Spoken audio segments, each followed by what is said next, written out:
तर बघा मित्रांनो, या अगोदर आपण रिप्रोडक्शन हा चॅप्टरला सुरुवात केलेली होती. तर आपण नीट एंट्रन्स एक्झामिनेशनच्या दृष्टिकोनातून आपण तयारीला सुरुवात केलेली होती. तर बघा मित्रांनो, या अगोदर आपण रिप्रोडक्शनचे टाईप पाहिले होते. तर reproduction is of two type, that is sexual and asexual type of reproduction. तर बघा मित्रांनो, आपल्याला सेक्च्युअल आणि असेक्च्युअल रिप्रोडक्शन हे डिफरंटच्या माध्यमातून शिकायचं आहे. तर बघा मित्रांनो, या बाजूला मी असेक्च्युअल टाईप ऑफ रिप्रोडक्शन घेतो आणि या बाजूला सेक्च्युअल टाईप ऑफ रिप्रोडक्शन घेतो. तर दोघांमधला फरक आपल्याला पाहायचा आहे. तर बघा, सगळ्यात अगोदर आपण असेक्च्युअल रिप्रोडक्शनविषयी काय सांगू शकतो. तर बघा, असेक्च्युअल रिप्रोडक्शनमध्ये आपण असं पाहिलं होतं की it involves the only one parent or cell. तर बघा मित्रांनो, आपण पाहिलं आहे की बॅक्टेरिया जे असतात, एका सेलपासून अनेक बॅक्टेरियल सेल तयार होतात, म्हणजे ते मल्टिप्लाय करतात. That is the asexual type of reproduction. तर प्लांट्समध्ये सुद्धा आपल्याला असेक्च्युअल टाईप ऑफ रिप्रोडक्शन दिसून येते. तर त्यामध्ये आपण पाहतो की झाडाची कलम जर आपण जमिनीमध्ये जर लावली तर त्यापासून नवीन प्लांट हा तयार होतो, म्हणजे त्याच्यामध्ये कुठल्याच प्रकारचे गमिट इन्व्हॉल्व नसतात. तर आपण यामध्ये पहिला मुद्दा असा लिहू शकतो की it involves the only one parent or cell. तर यामध्ये कोणताही एक पॅरेंट किंवा सेल हा इन्व्हॉल्व असतो. तर बघा मित्रांनो, हा मुद्दा ऑब्जेक्टिव्हच्या दृष्टिकोनातून सुद्धा महत्त्वाचा आहे. बरेच वेळा आपल्याला पॅरेंट हा शब्द दिलेला असतो, पण आपण सेलचा ज्यावेळेस विचार करतो त्यावेळेस बॅक्टेरियल किंवा व्हायरल सेलचा आपण इथे विचार करू शकतो. Because the bacteria or viruses there is asexual type of reproduction takes place. पण मित्रांनो, आपण असेक्च्युअल टाईप ऑफ रिप्रोडक्शनचा जर विचार केला तर यामध्ये दोन गमिट एकत्र येतात. तर पहा, म्हणून आपण इथं असं लिहू शकतो की it involves the two gametes that is one from male partner and other from female partner. तर दोघांमधला आपल्याला पहिला मुद्दा हा मिळालेला आहे. आणि एक गोष्ट यामध्ये लक्षात ठेवायची आहे की इन सेक्च्युअल रिप्रोडक्शन तर ऑर्गॅनिझम मे बी अ हर्मॅफ्रोडाईट, म्हणजे दोन्ही सेक्स ऑर्गन हे एकाच ऑर्गॅनिझममध्ये प्रेझेंट असू शकतात. या कंडिशनला आपण हर्मॅफ्रोडाईट कंडिशन म्हणतो. त्यानंतर बघा, बऱ्याच ऑर्गॅनिझममध्ये मेल आणि फिमेल पार्टनर हे डिफरंट असतात. तर त्यामध्ये आपण दोन्ही पार्टनर हे अलग अलग असलेले पाहतो. त्यानंतर बघा मित्रांनो, असेक्च्युअल रिप्रोडक्शनमध्ये आपल्याला दुसरा मुद्दा असा सांगता येईल की whole body act as a reproductive unit. तर या असेक्च्युअल रिप्रोडक्शनमध्ये ऑर्गॅनिझमची whole body act as a reproductive organ. तर बघा मित्रांनो, आपल्याला हा मुद्दा अगोदर समजून घ्यायचा आहे. तर बघा, बॅक्टेरियामध्ये फुल होल बॉडी असते त्याची, तो फक्त त्याच्यामध्ये डिव्हिजन होते, तर पूर्ण बॉडी इन्व्हॉल्व असते. किंवा आपण ज्यावेळेस झाडाची कलम लावतो त्यावेळेस त्या झाडाचा एक पर्टिक्युलर पूर्ण भाग हा जमिनीमध्ये लावतो, म्हणजे त्याची होल बॉडी हे या रिप्रोडक्शनमध्ये पार्टिसिपेट करते. तर मित्रांनो, इथे होल बॉडी नावाचा शब्द फार महत्त्वाचा आहे. तर whole body of an organism act in that type of reproduction. पण यामध्ये जर आपण विचार केला तर only gametes involved in sexual type of reproduction. Only gametes are involved. तर यामध्ये आपल्याला फक्त गमेट्स हे इन्व्हॉल्व असलेले दिसतात, तरी तो होल बॉडी या ऑर्गॅनिझमची इन्व्हॉल्व आहे. त्यानंतर बघा मित्रांनो, तिसरा मुद्दा यामध्ये असा लिहिता येईल की जेनेटिक्सविषयी आपल्याला जर विचार करायचा झाला तर offsprings are genetically similar. So offsprings R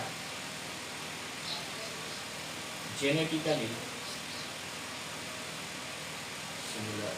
तर यामध्ये ऑफस्प्रिंग्स हे जेनेटिकली सिमिलर असतात. तर बघा मित्रांनो, आपल्याला माहिती आहे की प्रत्येकाच्या शरीरामध्ये DNA हा हेरिडेटरी मटेरियल असतो. DNA that is deoxyribonucleic acid.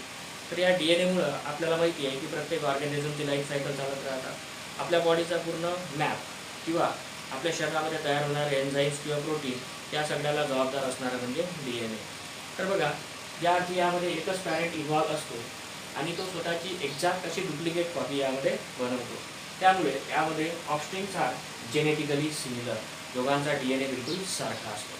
पण आपण जर सेक्शुअल रिप्रोडक्शनचा जर विचार केला तर बघा मित्रांनो, यामध्ये दोन वेगवेगळे पार्टनर येतात आणि एक गोष्ट आपल्याला लक्षात ठेवायची आहे की sexual reproduction involves the variation. या सेक्शुअल रिप्रोडक्शनमध्ये नेहमी व्हेरिएशन दिसून येतात. म्हणून आपण प्रत्येक ह्युमन बिईंग हा अलग अलग आपल्याला दिसतो. आपल्याला जर आपला स्वतःचा जर विचार केला तर आपण कुठे जरी गेलो तरी आपल्याला बाकी लोक ओळखतात, कारण आपल्यामध्ये थोडे व्हेरिएशन्स येतात. तर आपण एकदम जेनेटिकली जर सिमिलर असतो तर आपण सगळे सारखे दिसायला लागलो असतो. आणि आपल्यामध्ये सेक्शुअल रिप्रोडक्शन असल्यामुळे आपल्यामध्ये व्हेरिएशन्स दिसून येतात. त्यामुळे आपण इथे लिहू शकतो की offsprings are not genetically similar.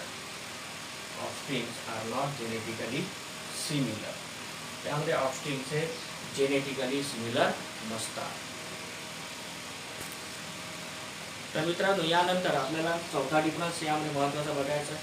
तर बघा मित्रांनो, असेक्शुअल रिप्रोडक्शनमध्ये फक्त मायटॉटिक सेल डिव्हिजन होते.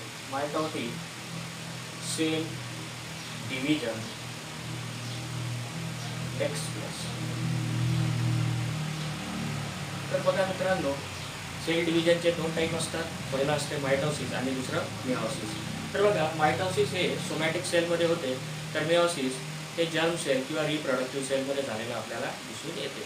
तर बघा, आपल्याला मायटॉसिस आणि मिओसिस हे एका अलग व्हिडिओमध्ये समजून घ्यायचं आहे. तर तो व्हिडिओ आल्यानंतर आपल्याला ते मायटॉसिस आणि मिओसिस एकदम चांगल्या रीतीने समजून जाईल. तर बघा मित्रांनो, असेक्शुअल रिप्रोडक्शनमध्ये फक्त मायटॉटिक सेल डिव्हिजन होते. तर आपण सेक्शुअल रिप्रोडक्शनचा जर विचार केला तर आपल्याला माहिती आहे की जर्म सेल हे मिओसिसनं तयार होतात. तर बघा, या ऑर्गॅनिझममध्ये जे सेक्शुअली रिप्रोड्यूस करतात त्यामध्ये mitosis and meiosis both takes place. तर यामध्ये मित्रांनो, मायटॉसिस आणि मिओसिस दोन्ही टाईपचे डिव्हिजन आपल्याला झालेले दिसून येतात. तर हा मेजर असा फरक आहे. बऱ्याच वेळेस एंट्रन्स एक्झामिनेशनमध्ये हा प्रश्न विचारला जातो. तर in case of sexual reproduction, mitosis आणि मिओसिस या दोन्ही प्रक्रिया आपल्याला दिसून येतात. तर हा मुद्दा मित्रांनो सगळ्यात महत्त्वाचा असा मुद्दा आहे की त्यामध्ये असा ऑब्जेक्टिव्ह क्वेश्चनसुद्धा बनतो की in sexual reproduction which type of division takes place. तर त्यामध्ये आपल्याला असं लक्षात ठेवायचं आहे की मायटॉसिस आणि मिओसिस हे दोन्ही टाईपचे डिव्हिजन यामध्ये आपल्याला झालेले दिसतात. त्यानंतर बघा मित्रांनो,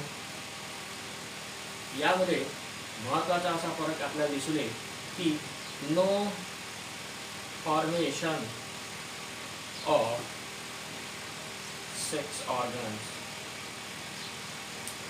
रिक्वायर्ड. तर बघा मित्रांनो, यामध्ये सेक्स ऑर्गनचं फॉर्मेशन झालेलं आपल्याला दिसून येत नाही. तर सेक्स ऑर्गन तयार झाले पाहिजे असं या असेक्शुअल टाईप ऑफ रिप्रोडक्शनमध्ये जरुरी नसतं.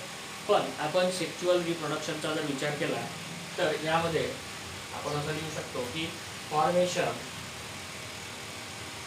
Of sex organ is required. यामध्ये आपल्याला सेक्स ऑर्गन हे तयार झालेले दिसून येतात किंवा ते आवश्यक असतं. त्यानंतर बघा मित्रांनो, यामध्ये आपल्याला यापेक्षा अजून बरेचसे फरक पाहायला मिळतील. पण हे 5 दिलेले फरक हे फार महत्त्वाचे फरक आहेत. तर आपल्याला एक्झामिनेशन पॉईंट ऑफ व्ह्यू हे फरक व्यवस्थित लक्षात ठेवायचे आहे आणि हे सगळे नोट डाऊन करून घ्यायचे आहे. तर बघा मित्रांनो, यानंतर आपल्याला असेक्शुअल रिप्रोडक्शन विषयी महत्त्वाची एक गोष्ट लक्षात ठेवायची आहे.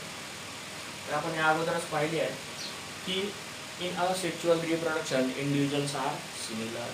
तर जे तयार झालेले इंडिव्हिज्युअल्स असतात ते सिमिलर असतात. तर यामध्ये फक्त मायटॉसिस हे सेल डिव्हिजन झालेलं दिसते. तर यामध्ये असा प्रश्न विचारला जातो की why individuals produced by asexual reproduction are similar. हे सिमिलर का बरं असतात? तर याचं उत्तर आपल्याला मित्रांनो, because in asexual reproduction the mitosis takes place, therefore individuals are genetically similar in case of asexual reproduction. तर बघा मित्रांनो, त्यानंतर आपल्याला काही कॉमन मेथड्स पाहिजे. तर असेक्च्युअल रिप्रोडक्शनच्या कॉमन मेथड्स कोणत्या आहेत? आपल्याला माहिती आहे की कॉमन मेथड असेक्च्युअल रिप्रोडक्शनच्या बऱ्याचशा आहेत. त्यामधली पहिली मेथड आपल्याला माहिती आहे फिजन. त्याला आपण विभाजन सुद्धा म्हणतो. फिजनमध्ये एक ऑर्गॅनिझम विभाजित होतो. For example in case of paramecium there is a fission takes place and 2 new individuals are form. तर या पद्धतीला आपण फिजन असे म्हणतो. त्यानंतर आपल्याला माहिती आहे की बडिंग. तर बडिंगमध्ये आपल्याला माहिती आहे की आपण एखाद्या झाडाची कलम घेतो आणि ती जमिनीमध्ये पेर लावतो. तर त्यापासून नवीन इंडिव्हिज्युअल तयार होतो. हा सुद्धा जेनेटिकली सिमिलर असतो. तर in case of plant budding takes place और budding also takes place in case of some animals like hydra. हायड्रामध्ये सुद्धा आपल्याला रिप्रोडक्शन हे बडिंगच्या माध्यमातून झालेलं दिसतं. तर बघा त्यानंतर मित्रांनो स्पोर फॉर्मेशन. तर काही प्लांट्स असे असतात, for example in case of the nephrolepis fern. तर आपल्याला फर्न म्हणजे नेच्याचं झाड सगळीकडे दिसून येते. त्यामध्ये आपल्याला स्पोर तयार झालेले दिसतात. तर बघा या स्पोर फॉर्मेशन मुळे सुद्धा आपल्याला असेक्च्युअल टाईप ऑफ रिप्रोडक्शन झालेलं दिसून येते. त्यानंतर आपल्याला माहिती आहे की बऱ्याचशा प्लांट्समध्ये व्हेजिटेटिव्ह प्रोपॅगेशन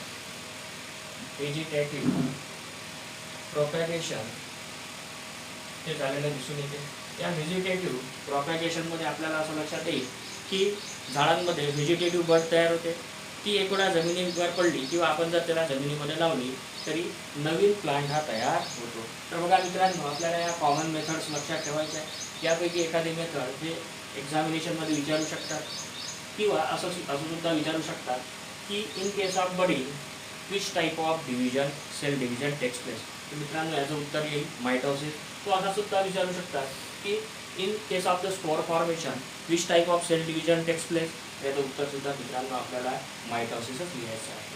तर हे सगळं आपल्याला नोट डाऊन करायचं आहे आणि यावर आपल्याला एखादा तरी प्रश्न परीक्षेमध्ये येणार